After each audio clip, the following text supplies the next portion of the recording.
బ్రిటన్లో breaking news చూస్తున్నాం. వల్లభనేని వంశీ కస్టడీపై ఉత్కంఠ నెలకొంది. ఆయన్ను కస్టడీకి ఇస్తారా లేదంటే బెయిల్ ఇస్తారా అనేది ఉత్కంఠ రేపుతోంది.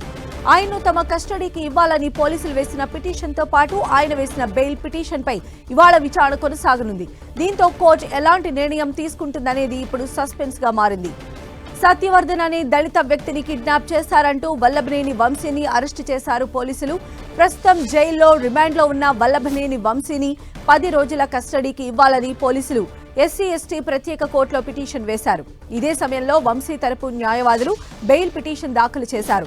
తాను అనారోగ్యంతో ఇబ్బంది పడుతున్నానని, జైల్లో తనకు బెడ్ ఇప్పించాలని, ప్రత్యేక వైద్య సదుపాయాలు కల్పించాలని, ఇంటి నుంచి భోజనాన్ని అనుమతించాలని పిటిషన్లో కోరారు. తనపై కుట్రపూరితంగా, కక్షపూరితంగా కేసు పెట్టారని పేర్కొన్నారు.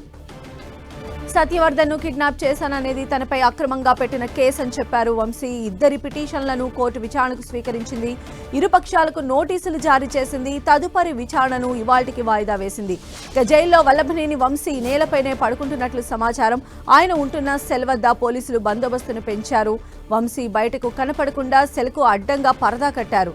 జైల్లో బ్లేడ్ బ్యాచ్లు, గంజాయి కేసులో ఇరుక్కున్న వారు ఉండడంతో వారి నుంచి వంశీకి అపాయం కలగకుండా జైలు అధికారులు అన్ని చర్యలు తీసుకున్నారు.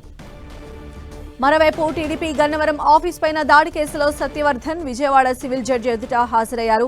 మెజిస్ట్రేట్ ఎదుట పోలీసులు సత్యవర్ధన్ స్టేట్మెంట్ రికార్డ్ చేశారు. టీడీపీ ఆఫీస్ పైన దాడి కేసును సత్యవర్ధన్ ఈ నెల 10న వాపసు తీసుకున్నారు. కేసును వెనక్కి తీసుకోవాలని వంశీ బెదిరించారని అభియోగం ఉంది. దీనిపై కోర్టు ఎదుట హాజరైన సత్యవర్ధన్ తన స్టేట్మెంట్ ఇచ్చారు. వల్లభనేని వంశీ ఎందుకు కిడ్నాప్ చేశారు, స్వచ్ఛందంగా కేసు విత్డ్రా చేసుకున్నావా అనే కోణంలో సత్యవర్ధన్ ను ప్రశ్నించినట్లు సమాచారం.